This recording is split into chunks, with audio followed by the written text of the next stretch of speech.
Hey folks, I'm going to do a bit of an overview on Built for War. Um, I did a video where I just kind of did a quick unboxing of it, but now I've had a chance to read through the rules, and I kind of wanted to go through how the game works. So essentially, you are basically building tanks and upgrading them throughout the war, and basically, whoever has the most victory points at the end of 1945 will be the winner. You're going to play through 4 seasons of 4 years. So you start in 1942 in spring, and you will play through spring, summer, fall, winter.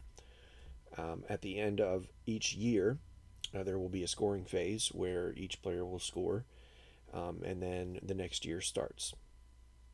Um, so basically, each player is going to have one of these boards right here. The track at the top is their weight track. This determines uh, their initiative bonuses for the most part. And the more your tank weighs, the more your negative initiative is going to be.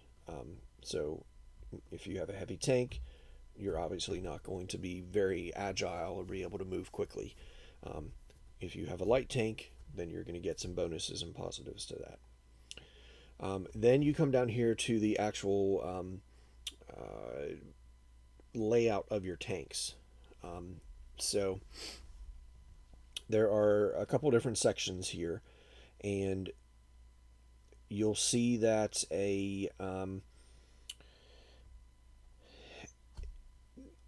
there's icons in the top left, and if they're filled in, they're shaded in, they're bold, so to speak, then that's a primary technology. You can only have one primary technology on each section. Then there are the icons that have they're not really shaded or filled in, and you'll see this on the technology tiles when I show them to you here in a few minutes. Um, but if they are not shaded, not filled in, not bold, then they are secondary technologies, and you can have any number of secondary technologies attached to a primary technology. So you have the sections of the tank here. Basically, are we'll just run through them here real quick. We've got Blitz, and Blitz basically, heck, I'll just read it out of the rule book here. They influence the power and speed of the tank. Um, so one of the actions you can take is to Blitz, and then you would come to your Blitz section on your board and determine the modifiers that you're going to add to a die roll, etc. Then we have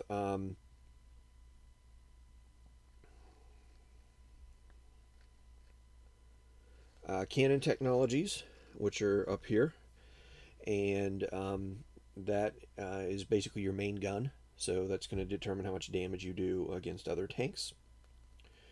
Um, then in the middle we have the turrets. That's going to be your obviously your turrets. It's going to increase your initiative, um, or it's going to modify your initiative, I guess I should say. Um, so it's going to allow you to act more quickly. Essentially, you're able to fire or aim on the move, so to speak. Then moving down here, we have support, and this is going to affect your ability to basically add support cards to your tank. So other infantry units that are going to help support your tank, or um, possibly objectives that you will want to try to hold on to because they will give you victory points at the end of the game. Then we have the machine guns, and the machine guns are for specifically for attacking the support cards, so attacking the infantry units um, that your enemies will have to take them out. There is a repair and rally section here, and that is basically is going to allow you to um, repair your tank. So if you ever go to take a tank action and your tank's weight exceeds the weight allowance of the action, you will be able to take that action.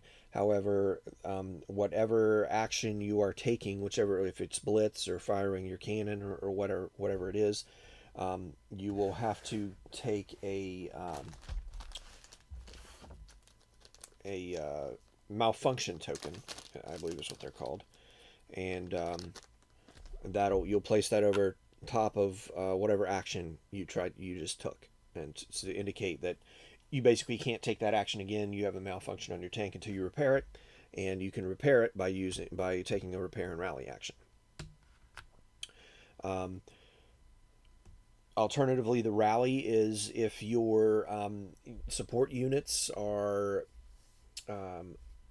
attacked and the attack roll and the defense roll are equal, then the support unit is going to be suppressed, and then which means they can't take part in any actions. If they become suppressed a second time, they are eliminated. But you can take a rally action to remove that suppression marker. You also have a crew section down there that will represent your crew's training and their ability to fight, that type of thing. Suspension is going to give you help with your tank's weight and allow you to be more nimble and agile. And then your armor, pretty self-explanatory, is going to help you with your defense rolls and how much damage you can take. There are two numbers on the armor. The first one is your forward-facing armor, and the second one is your flanking armor, or your rear armor, I guess, is what you would use if somebody's flanking you. You're going to have a stack of technologies over here, and we will go through a couple of those here in a few moments. But you're going to have a stack of technologies each year that you will be able to put out onto your tank to try to upgrade it. And we'll go through that whole process here in a moment or two. And then you don't put them out on your tank, you put them down here in your blueprint area. So you can have 4 tiles that you can put out in your blueprint area. They'll be face down, and it's just kind of you committing that you're going to use these technologies next year on your tanks to upgrade them. And then when the next year rolls around, you'll take them, you'll flip them face up so everybody sees them, and then place them out on your actual tank, or your tanks, I should say. That's pretty much the primary way you upgrade your tanks throughout the year and throughout the season.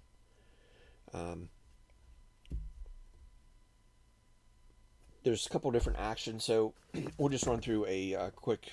Well, here, let's look at some of the technologies first, I suppose.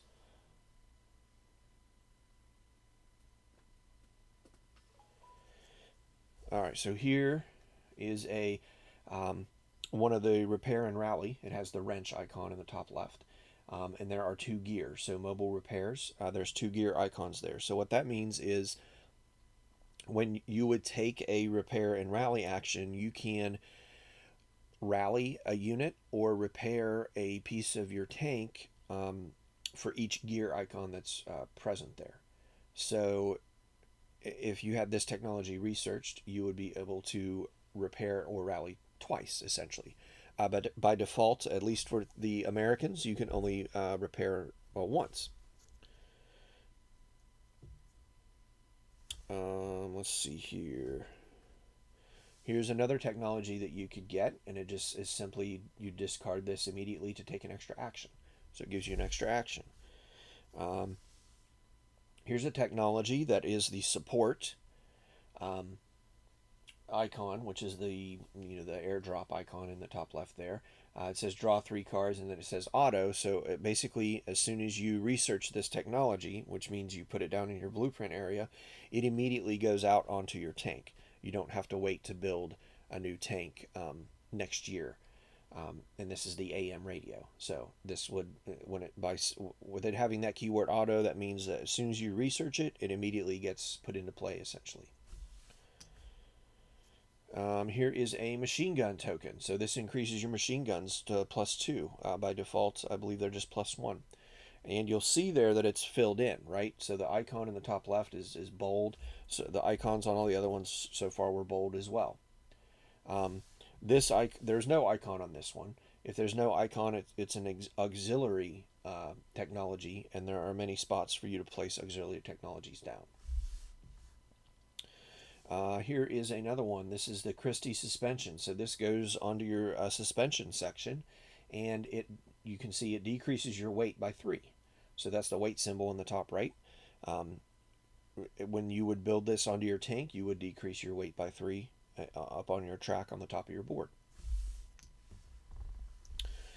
Here is a Blitz technology. This is a 700 horsepower engine. You'll see that it increases your initiative, which are the lightning bolts, by 3. However, it increases your weight by 4. So it does allow you to go more quickly, but it does add quite a bit of weight. So you might be taking some more malfunctions.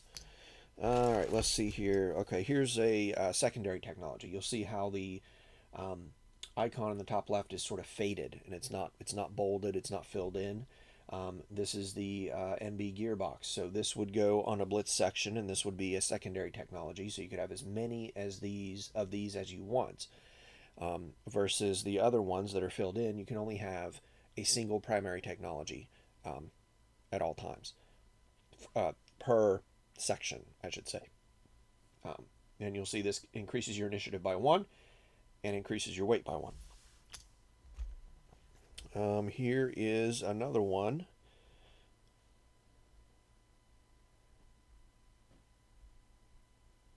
I'm not sure what that looks like the machine gun icon, kind of, but it's not really.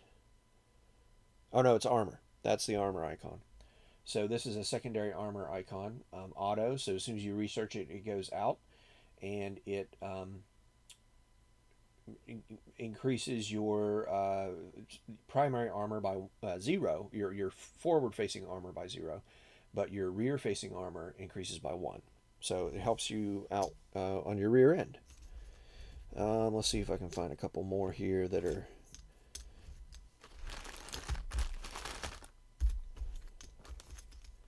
Few more here that are interesting. Here's another one.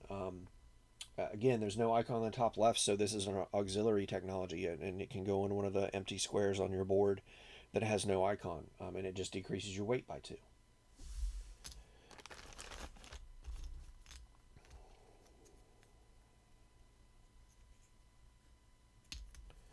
Here is a machine gun secondary technology because it's faded, it's not bolded, and it gives you +1 when you do your machine gun action, and it's the pintle mount.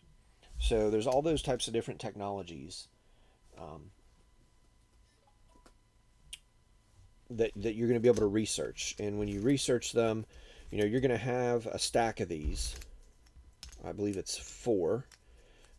And they're going to be face down on your technology section here. And when you go to research, you're going to so basically the turn summary. Step 1 is going to be the research build phase. So to research, you're just going to select one of your available technology tiles and place it face down in the blueprint section. So I would look at these tiles, and I would say, let's see here. Maybe I want this 300 horsepower engine. So I'm going to put it face down in my blueprint area, and I can select one.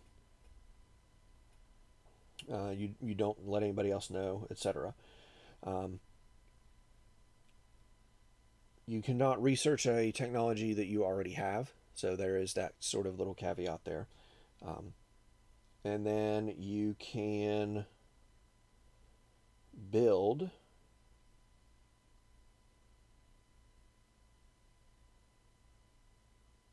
research and build. Build is a process of producing tanks.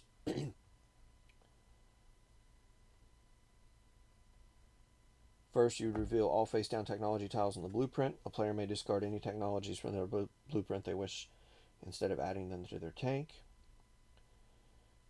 And you move it from the blueprint up to the actual tank section. It has to be, if it's a primary technology, it goes on top of another primary technology that's already there. And secondary just adds to the additional secondary ones that are already there. So you can have multiple secondary tiles, but you can't have identical tiles, as I said earlier.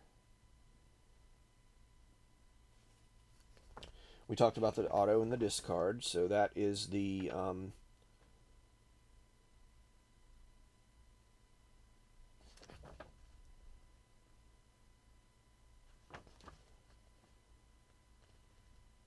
researched or built. So you can research or build, but you can't do both. So it's one or the other. You will, so that would be my research action, and then I have a stack of 3 tiles left here. So if we were playing a game with humans, I would then pass my technology tiles to the player to my left, and then I would get the technology tiles from the player to my right, and then that would facilitate the research build action, action. Then everybody takes a combat action, at which point there are going to be some cards out here. So we have support cards, and we'll show a couple of these here real quick. So here's a support card. So this is a Special Forces card. You'll see it has 2 defense in the top left. It is worth 1 victory point in the top right. Even though he's holding up 2 fingers, that still just means it's 1 victory point. It's however many of those symbols there are. And you'll see it's Special Forces. So if I would put this out as a support unit, whenever I take the Blitz action, which is the bottom left action there, I could activate this unit at the same time and increase my initiative by 1. Alternatively, whenever I take the machine gun action, which is the bottom right action, I can activate this unit at the same time and increase and add, or take an action, rather, I should say, in addition to attacking with my tank. So I can, if I choose, I'm going to blitz, I can blitz once with my tank and then blitz once with these guys if I wanted to. Same thing with the machine gun. I could fire my machine gun on my tank once and then fire my machine gun on these guys once as well. And they would be 2 plus a die roll, a d6 roll, essentially. So that's a unit card, and then this is a mission objective card. So you'll see that there is a defense value of 1, and then it is worth a victory point. So if you were to put this out, this would be something you would want to hold on to. And so how would you hold on to it? Well, we would put it here, and then we could entrench our unit behind it. And in doing so, it now has 3 defense. So if somebody wants to try to take it, they we'll go through that action here in a few moments. But it's going to cost them quite a bit to take this objective. Or if they want to simply attack the unit that's entrenched here, the defense values are added together. Here's a major objective. That's 2 victory points and 2 defense. Here are some engineers. They are 1 defense, the 1 victory point, but they can act on a bunch of different actions. Here's the airborne.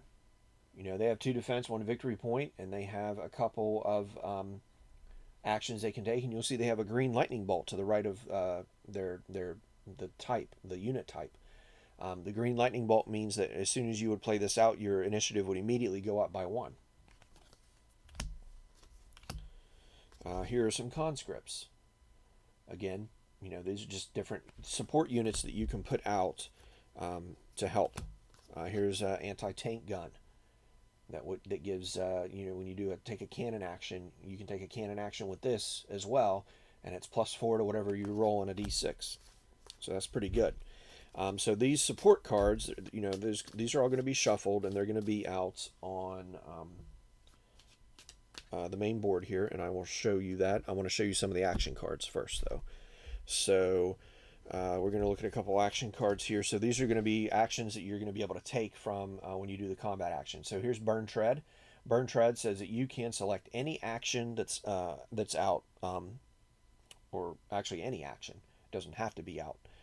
There's going to be a number of these action cards out on the board, depending on the number of players. So when you go to take a combat action, you're going to have your choice of whatever revealed cards are out there. And if one of them is Burn Tread, then you can take any of the actions. And you'll see in the top left, the weight limit is 18. So if your tank is more than 18, if it weighs more than 18, then you're going to have a penalty. You're going to have to malfunction whatever action you take. You're going to have to put a malfunction token over the that action after you take that action. So there's Burn Tread. Here's a fire cannons. You'll see fire cannons at tanks, so you can only fire cannons at tanks. You can't fire cannons at support units. You'll see that there is an infinity symbol over the weight. That means that there is no weight restriction for this, so any tank can do this without suffering any kind of malfunction. Here is a blitz. You'll see there is also an infinity symbol for that. That means if this card is out there, any tank can take it. Take the blitz action, and you gain blitz initiative, and you can capture objectives. So we'll go through all these different actions here in a moment or two. I'm just going to show you these cards a little bit. Here's a fire machine guns that has a weight limit of 6. So if you weigh more than 6 and you go to fire machine guns, your machine guns are going to be malfunctioned after you take this action, and you can only fire machine guns at support units. Here is a support action. This allows you to draw 2 support cards. You keep one and you discard the other one on top of the deck. Most games would have you to discard it to the bottom of the deck. This game has you discard it to the top of the deck, so you kind of know what your enemies are going to get, or at least half of what they're going to get if they take a similar action. So that's some of the action cards. Let me switch back over here. So the support cards go here, and there's a discard pile for them. And then the action cards are going to go up top here on the other side, and there's a discard section for those as well. You're going to see the season track here, and then you're going to see the year track here. This is the initiative tracker. Everybody starts at 1 initiative, and then these are the victory point tracker, and everybody starts off the board. So if you take your different combat actions, so let's say we're going to take a support action. Let's see. A support action is allows you to call in support. You'll draw the top 2 cards of the support deck and then select one, the card that we just showed, or that I just showed rather.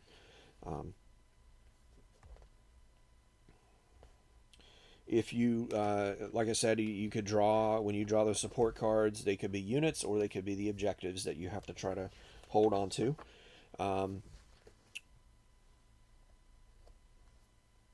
We talked about entrenching, where you can put your units into an objective to try to hold it. Then we have the fire cannons action. If we try to fire cannons, we could take any support unit or the tank that has the fire cannons icon. We'll be able to take that action, and you're going to choose another tank to target, and it has to be a tank with that has tank kill tiles left. So these are your tank kill tiles. You're going to start the game with 2 of them, and this is sort of like how many tanks you have, so to speak. So if somebody kills one of your tanks, you give them your token, etc. You're going to get more of those, but we'll get to that. So you have to, when you do a fire cannon action, you have to target another tank that has a tank kill token left, or another player, I guess I should say.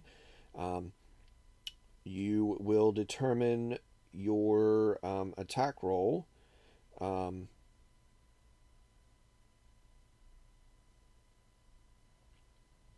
Rolling 1 die and adding the firepower bonus to it. So if I was firing, I could roll the die here. I rolled a 6, which is great. And then I would add +1 for my 75 millimeter M1 cannon, so I would be 7. And let's say somebody's defending and they roll a 5, and their armor is 3, so that's 8. So they actually do not take any damage from my attack. They would use if they were the same tank, if they were everybody was playing off my board. So my numbers are 3 and 1 for my armor. My front armor is 3, my rear armor is 1. So the way you determine whether you're flanking somebody is if you are higher on the initiative track than them, then you will flank them automatically. So if whoever I'm attacking is lower than me, like if I'm at 5 and whoever I'm attacking is at 3 or 4, then I will flank them and they will be forced to use the second number, so the 1. In which case, if I was flanking them, they would have a 6 to my 7, and I would destroy their tank. So I would take one of their. They would give me one of their tank kill tokens, and then I would have 3, and they would have 1. Ties. That's a good question.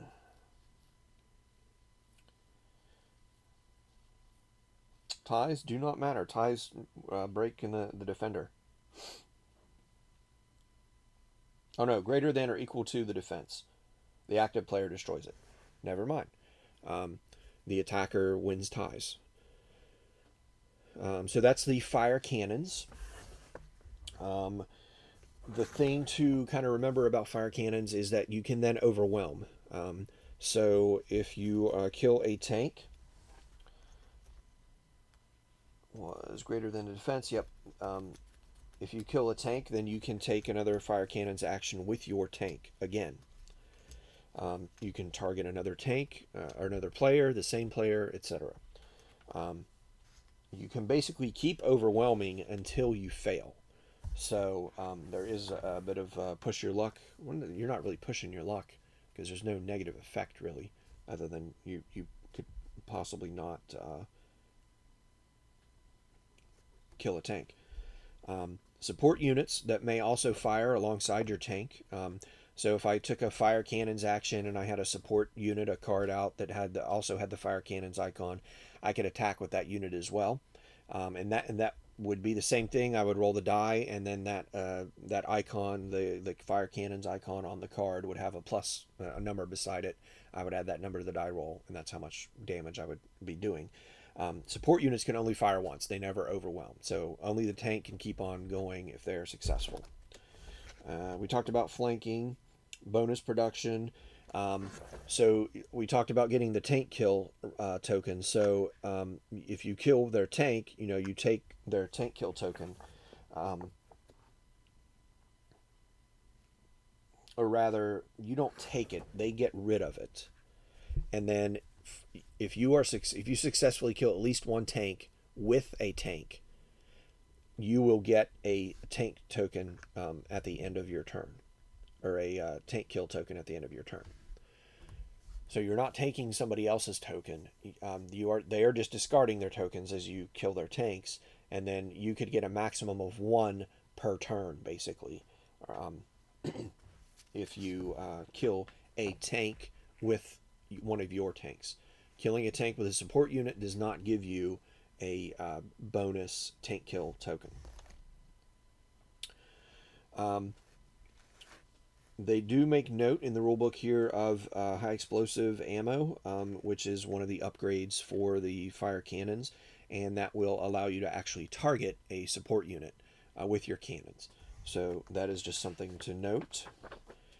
Then we can go to the fire machine guns. Basically works the exact same way as the fire cannons, but you are targeting the support cards rather than the tanks themselves. If you destroy a unit, then you take you get that unit from the player that you attacked, and you put it face down. They're worth victory points at the end of the year. If the attack roll and the defense roll are equal, then the unit is suppressed and they will get a suppressed marker so that they cannot take any actions until that suppressed marker is gone away. If you would take another attack action, or if somebody else would take another attack action against that support unit, that player's support unit that is already suppressed, they could either just be outright destroyed or killed, if by normal means, like if the attack roll is higher. But if they tie again, instead of putting a second suppression marker, the unit is just eliminated, and it goes to the player that would have taken that action. Then we can go. You can take a turret action. Allows you to increase your initiative by the amount on the lightning bolts, so the primary and secondary technologies on your tank. So if I were to take a turret action at the moment, I have one lightning bolt on my primary technology for my turret, so I would just go up one on the initiative track. Then we can do the blitz. That is where basically you take two mini actions, I guess. The first action is a change of initiative. So you would count the number of lightning bolts on your primary and secondary blitz technologies, and you would subtract the weight penalty up here on your weight track. So if I was super heavy, if I was at 9, I have -1. So if I were to blitz right now, I would have +1 lightning bolt, -1 lightning bolt. I would be even. So I wouldn't actually advance my initiative at all. But you add up all your lightning bolts on your blitz technologies, then you subtract your penalty for weight, or add, if I'm super light, I actually add initiative to the blitz. And then I will adjust my initiative on the track here. If I land on the same space as another player, I put my token on top of of that player's token, and it indicates that I am technically in the lead of the initiative. But that does not take effect for the flanking. The flanking, you have to physically be higher than them, not on the same space, just stacked above them. Then the second part of blitzing is capturing an objective. So if another player has an objective card in front of them, you can try to capture it, and to do so, you will reduce the active player's initiative by an amount equal to the defense value of the objective. And that would include any entrenched support units. So if I wanted to try to capture an objective that had a single defense icon, I would decrease my initiative by 1, and then I would take that objective. It would go to me. I could then immediately entrench it if I had any support units out. If I was going to take a objective that had another unit that was already entrenched there, let's say that unit had 2 defense icons and the objective had 1 defense icon, that's 3. I would have to decrease my initiative by 3 in order to take that objective. The support unit would stay with that player. Nothing would happen to that support unit. It'd still be there, still be available for them to use, but I would just get the objective.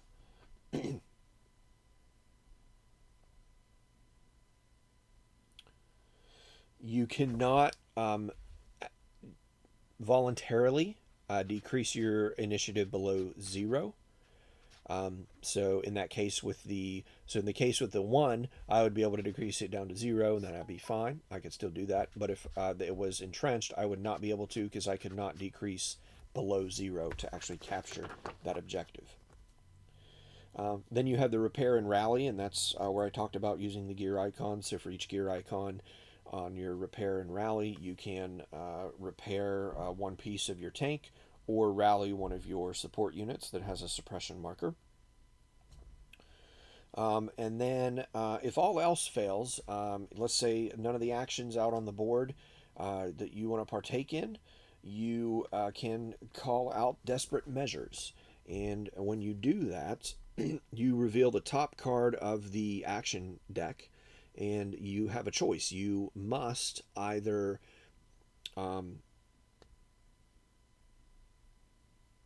use that action as whatever or use that card for whatever action it is, or use it to do the repair and rally action. circling back to the repair and rally action, that's not actually a card that's in this deck. You would let's say we're in a two-player game. So the number of action cards that are out on the board are going to be the number of players plus two. So we would draw two, or we would draw four cards. These are the actions that we have available to us between me and another person. So when we get to the combat phase, I have to choose one of those to take. I'm probably going to want to take, I don't know. So Blitz would allow you to try to increase your initiative and capture an objective, but if there's no objectives out, you might not want to take that. Support is probably a good one to take at the start of the game. It allows you to get some support cards that you can put out. Or you can do the turret, which would increase your initiative as well. Fire cannons, maybe, but we're all going to be pretty equal at the start of the game, so it might not be. It's sort of it's up to the die roll. You're not really going to have an advantage over other players. But if I wanted to take a repair and rally action, it's not actually one of these cards out here. I would just pick one of these cards and discard it, and say I'm going to repair and rally, and then I activate my repair and rally. So if I wanted to, let's say I didn't want to take any of these actions, or my opponent now goes, right? And I repaired and rallied. My opponent's going to go. These are the options that they have. They have the Blitz, the support, or the turret. They don't want to take any of those actions. So what they can do is they can draw the top card of the action deck, and it is the Burn Treads card. So this is great for them because it allows them to take any action they want. So they would probably use this to take any action. Alternatively, if it was not a Burn Tread card and it was fire cannons and they didn't want to fire cannons, they could discard this card. So either when they draw the card, it's going to get discarded. They can discard it and take the action that it actually is, or they can discard it and take the repair and rally action. So they could do that instead. But they have to do one of those actions. With the desperate measures, you can't choose to pass and not take any actions whatsoever. That's not something that happens. So at the end of the season, once we get to winter, at the end of the season would be after everybody's taken one combat action. So if we were playing a two-player turn, I go through and do my combat action, and then my opponent goes through and does their combat action, and then we get to the end of the season. At the end of the season, we reveal action cards back up to the limit. Then we will shuffle, if this deck is out, we'll shuffle the discard pile to create a new deck. And then we start again. So then we go back to a research/build phase, or we can, or we each do the research build phase. That's supposed to happen simultaneously. And then we go to the combat action phase, where we each take one action, choosing from the cards up there. And then we go to another end of season. And we're going to have 4 of those such turns. And once we get to winter, after we go to winter, it's the end of the year, we're going to score. There's a scoring round. So we're going to score points. So each player will get 1 victory point for each tank kill tile on their board. So if I ended with 2, I would get 2 victory points. You get 1 victory point for each victory point symbol on the objective cards and units that they own, even if that unit is suppressed. So if I had support cards out here that had, let's say I had this conscripts, right? I have 1 victory point marker or symbol here. I would get a victory point.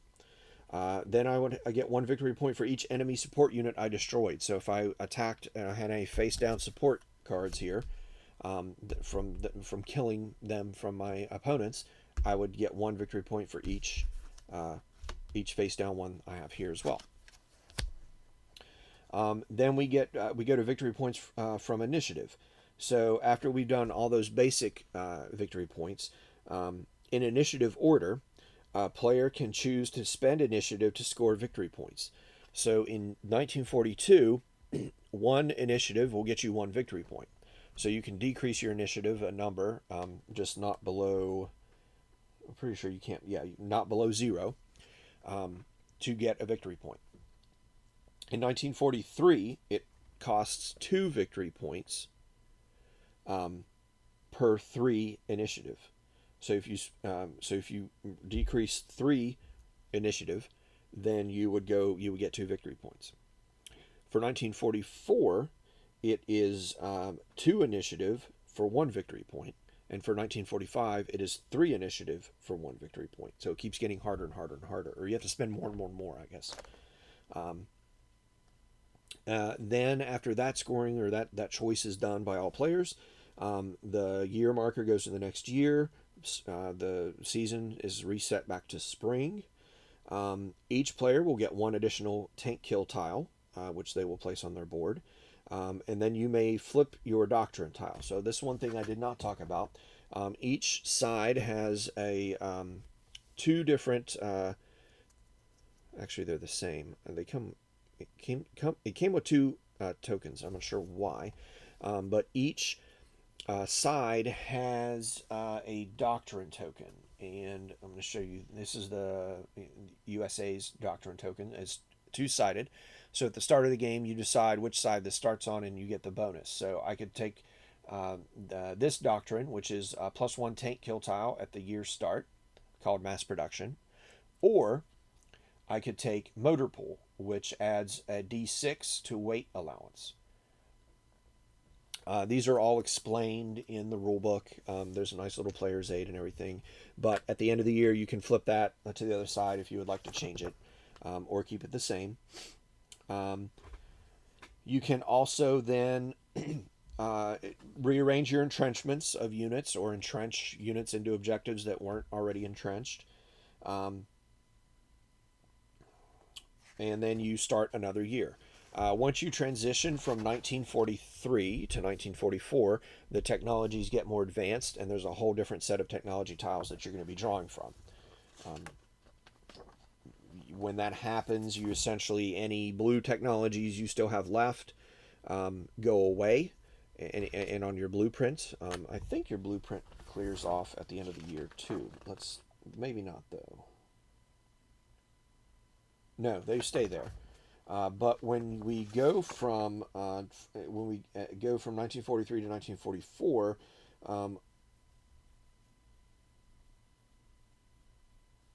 yes, you lose all the technologies that are in the technology stack, but anything in the blueprints or anything out here on your board stay, and those go away. And we do sort of like another drafting procedure for the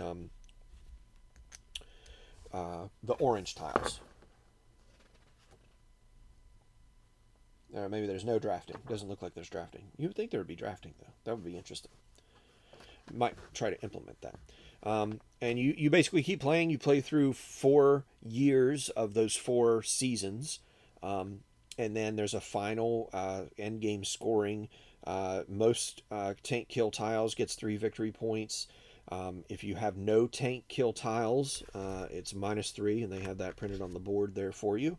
And then each malfunction marker on your tanks, for each malfunction you might have, is worth -1 victory point. And then basically the player with the most victory points wins. If there's ever a tie at the end, then whoever's we go to initiative order, and if they're still tied on the same number, it's whoever's on the top of the stack. So that's basically the rules for Built for War. At least for a game with humans, multiplayer game. There is a solo deck of cards and an AI that can play. You can play against, so you can play this solo against that AI, and that AI can control one, two, or 3 factions. So there's 4 factions in the game. It supports up to 4 players.